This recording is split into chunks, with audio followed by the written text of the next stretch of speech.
Hey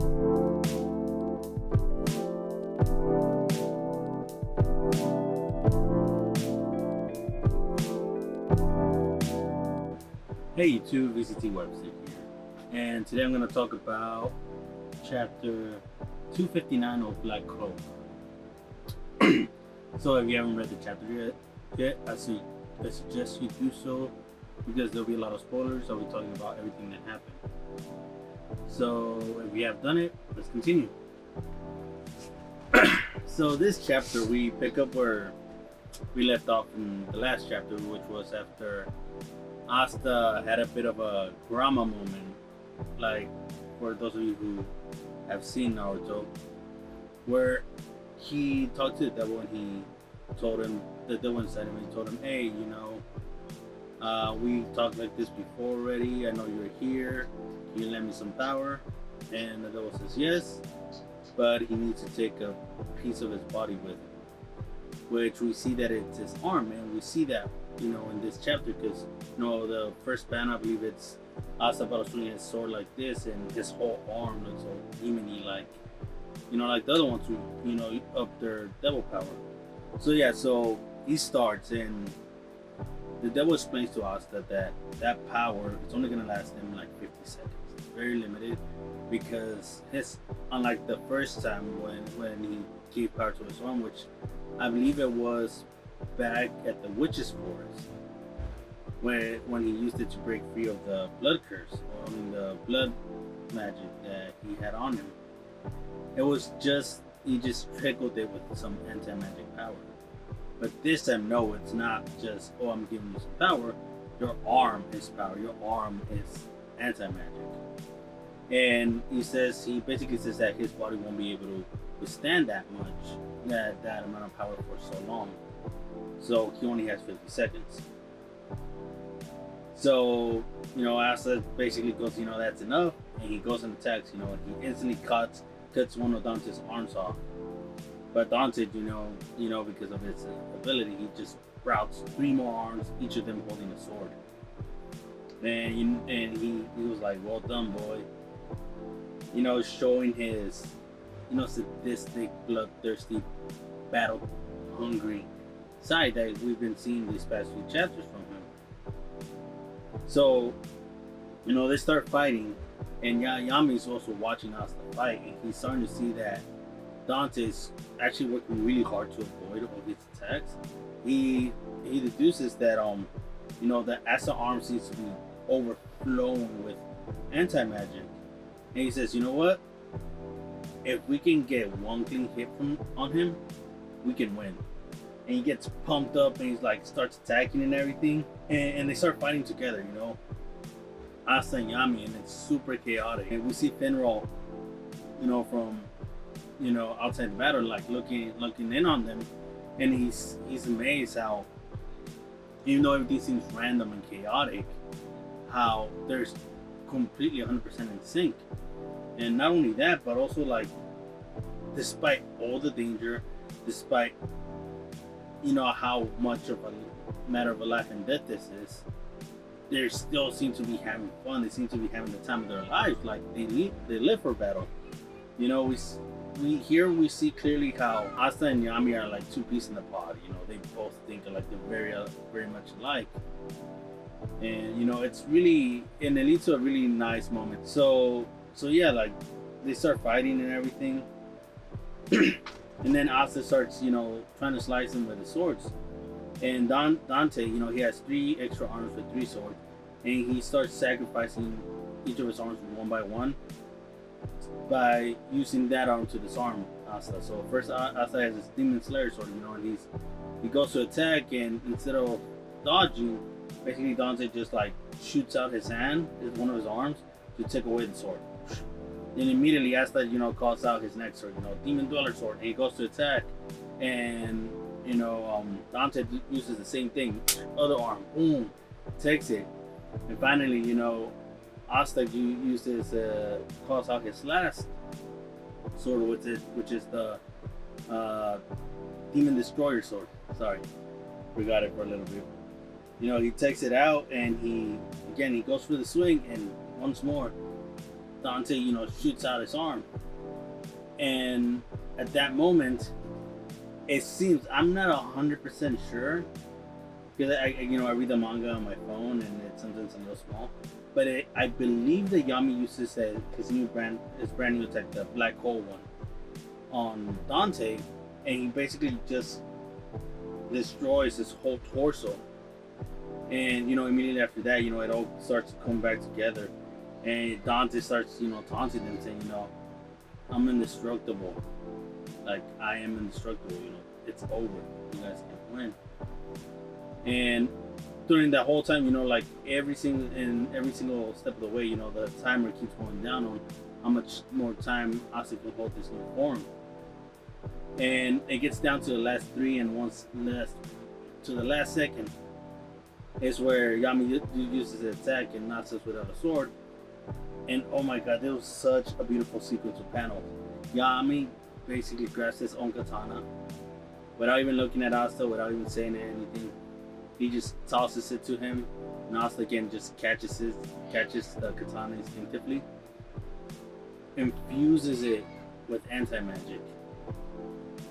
And again, there's no spells that are said here or anything, but the way he moved reminded me of Yami's Dark Dimension Slash. He just basically grabs a katana and like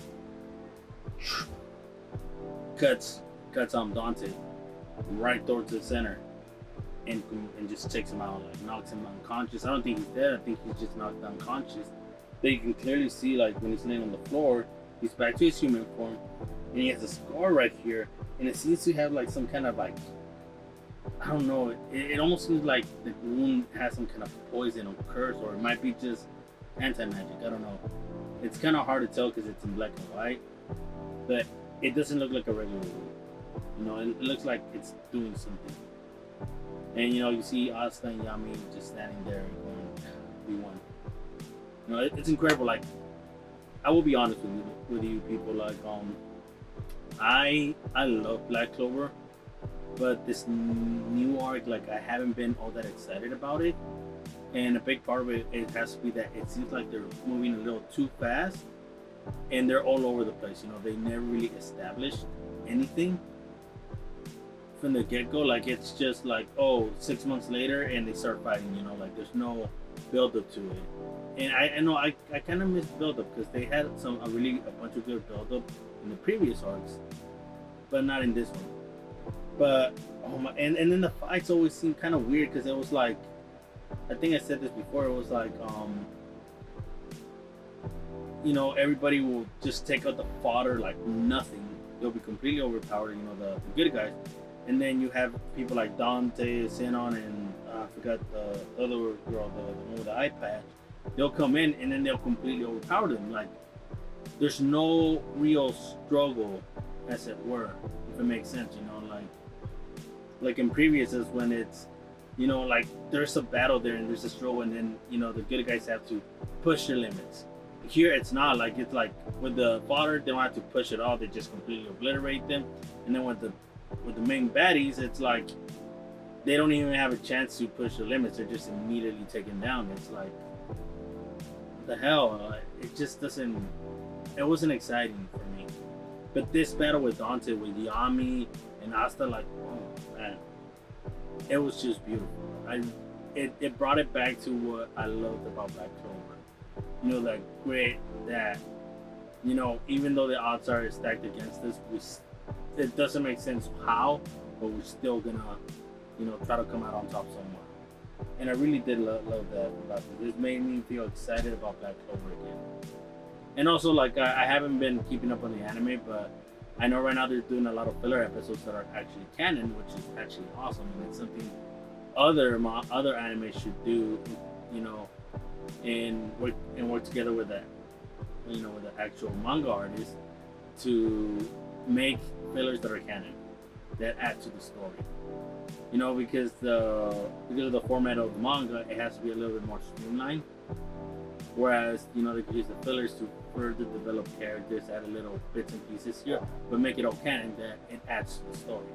That way it makes it more compelling to both read the manga, so you're up to date with what's happening, and watch the anime, so you get even a more richer story. So that's just my opinion. So one thing also that I wanted to touch upon here is that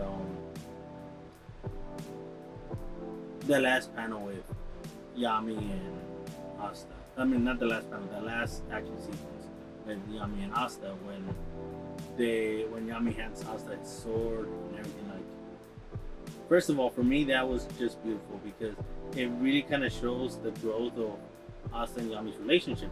Because before, we see that Yami at first was the first one to want to give Asta a chance.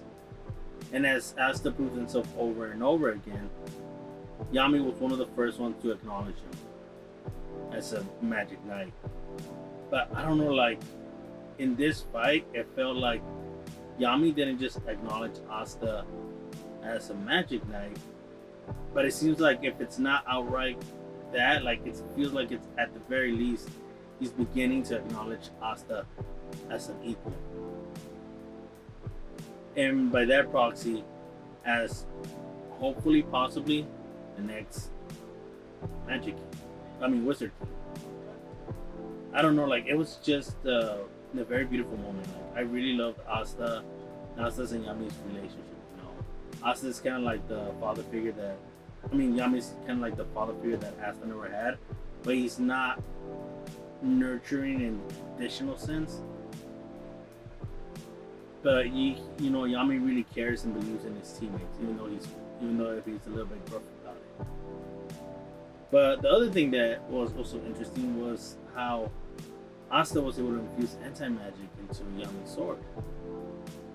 So that has me thinking, is it a possibility that Asta will be able to make more weapons like Demon Dweller, the Demon Dweller, the Demon Slayer, and the Demon Destroyer sword?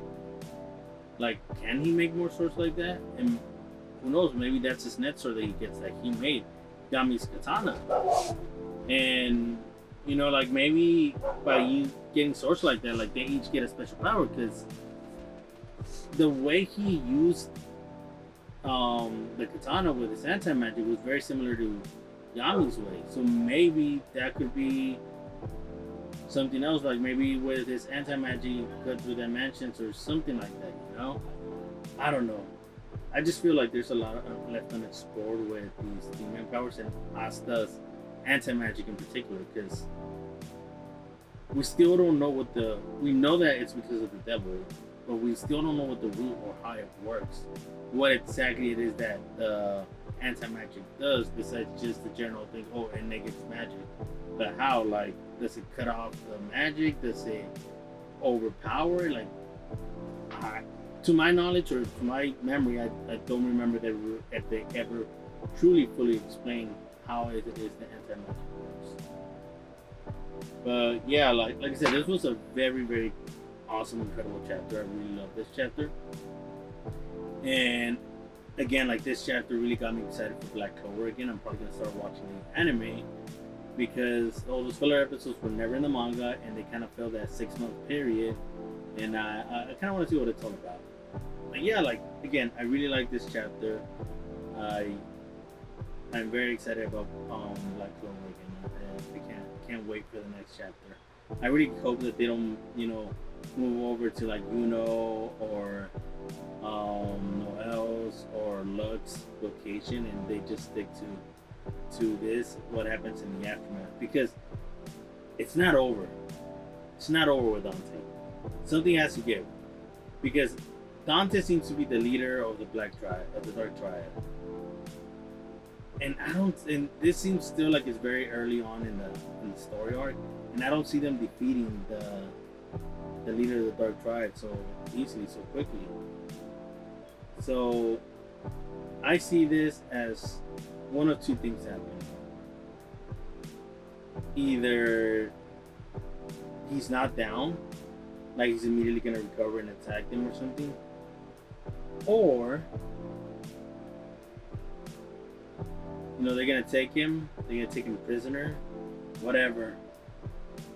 But that's also where Dante wants to be, prisoner, because he's trying to get close to something or someone. I don't know, like that work, like taking Dante as a prisoner, or putting him in prison, or whatever it is you want to call it, plays into Dante's hand.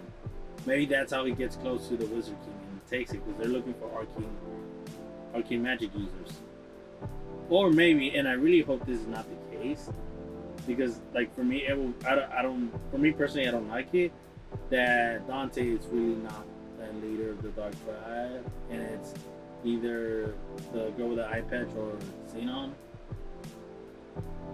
I don't like that, or maybe even somebody else we don't know about. I really hope that's not the case.